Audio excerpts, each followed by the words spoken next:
Hello and welcome to the School Site Council. Seriously, thank you for being here. Your commitment is a huge deal for our school, and we're just thrilled to have you.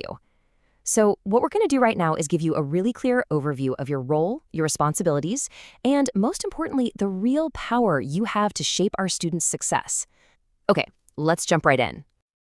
We'll kick things off with a quick welcome and then get straight into the legal stuff, the foundation of your authority. After that, we'll look at the exact plans and funds that you're in charge of. Then we'll lay out your core responsibilities as a member and wrap up with how you can make the biggest possible impact.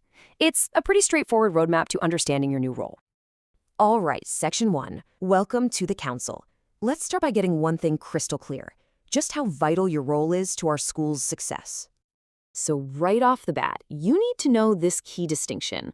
The School Site Council is not just another advisory group that makes suggestions.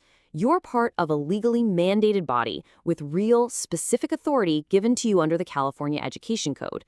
That means your decisions carry legal weight. This is the real deal.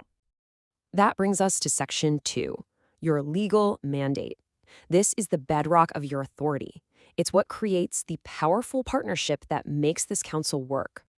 And that partnership is really the heart of it all. The council's strength comes from bringing all these different perspectives together.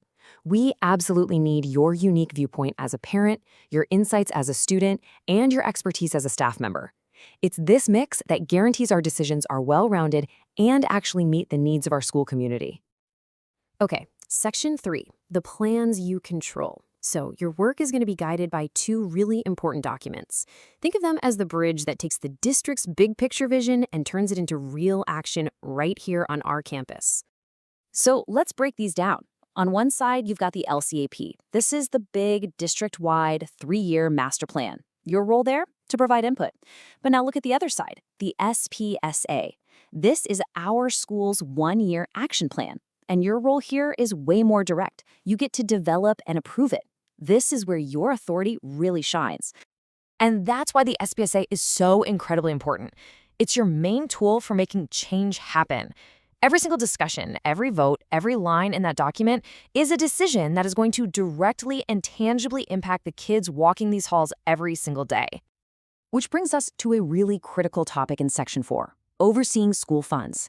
See, along with approving the plan, you also have a legal and ethical duty to watch over the money that makes it all happen. This is what's known as your fiduciary responsibility. It's a formal-sounding term, right? So what does that actually mean in practice? What is your financial duty as a member of this council? To put it simply, it is your legal and ethical job to make sure every single dollar is spent wisely. You are the guardians of these funds.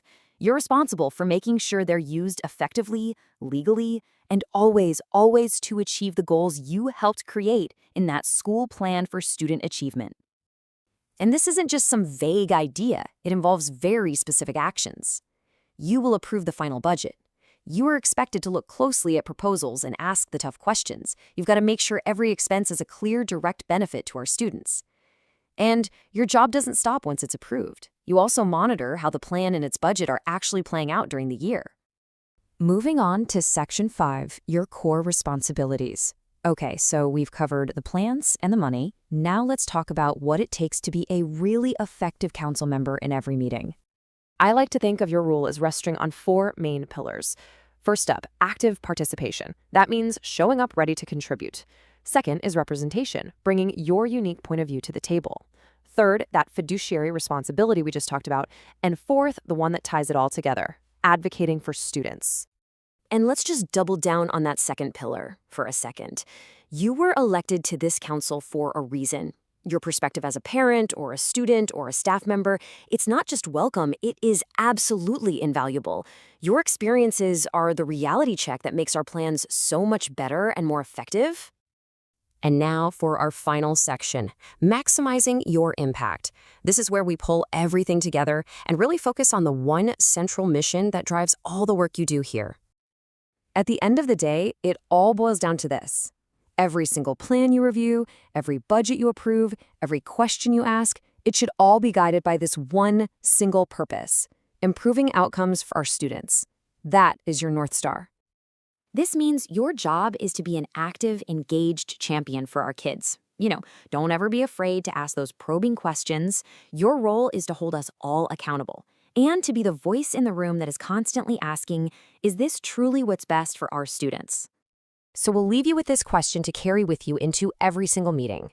Your voice matters, your vote has real power, and your vision is going to help shape the future for every student at this school. The question is no longer if you'll have an impact, but how. Thank you so much for your service.